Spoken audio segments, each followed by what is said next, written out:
ನಿಮಗೆ ಅನ್ಸಿದ್ಯಾ ಯಾವಾಗಾದ್ರೂ ರಕ್ಷಿತಾ ನಿಮ್ಮ ಮತ್ತೆ ಗಿಲ್ಲಿ ಅವ್ರದ ಫ್ರೆಂಡ್ಶಿಪ್ನ ಏನು ಬ್ರೇಕ್ ಮಾಡಕ್ ಬಂದ್ರು ಅಂತ ಯಾವಾಗಾದ್ರೂ ಅನ್ಸಿದ್ಯಾ? ಯಾಕಂದ್ರೆ ಅವ್ರು ಸ್ವಲ್ಪ ಪೊಸೆಸಿವ್ ಇರ್ತಾರೆ ಗಿಲ್ಲಿ ಮತ್ತೆ ರಘು ಅವ್ರ ವಿಚಾರದಲ್ಲಿ.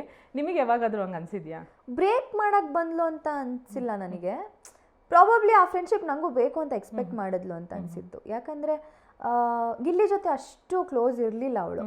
ಹೋಗ್ತಾ ಹೋಗ್ತಾ ಆಮೇಲೆ ನನಗೂ ಕ್ಲಾರಿಟಿ ಇಲ್ಲ, ಆಲ್ ಆಫ್ ಅ ಸಡನ್ ನನ್ನನ್ನು ಯಾಕೆ ಟಾರ್ಗೆಟ್ ಮಾಡ್ತಿದ್ದಾಳೆ, ಫಾರ್ ವಾಟ್ ರೀಸನ್. ಯಾಕಂದ್ರೆ ಅವಳು ನನ್ನ ಬಗ್ಗೆ ಪಾಸಿಟಿವ್ ಆಗೇ ಹೇಳಿರ್ತಾಳೆ.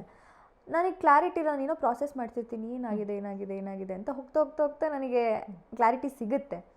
ಆ್ಯಂಡ್ ಏನಾಗುತ್ತೆ ಗೊತ್ತಾ, ಇವಾಗ ಅಲ್ಲಿ ಬಿಗ್ ಬಾಸಲ್ಲಿ ನೀನು ಹೋಗ್ತಾ ಹೋಗ್ತಾ ಒಬ್ಬೊಬ್ರು ಗೇಮ್ ಪ್ಲಾನ್ನ ಚೇಂಜ್ ಮಾಡ್ಕೊಂಡು ಹೋಗ್ತಾ ಇರ್ತಾರೆ. You can't stop that until unless ನನ್ನ ಗೇಮ್ಗೆ ಅದು ಎಫೆಕ್ಟ್ ಆಗ್ತಿದೆ ಅನ್ನೋವರೆಗೂ.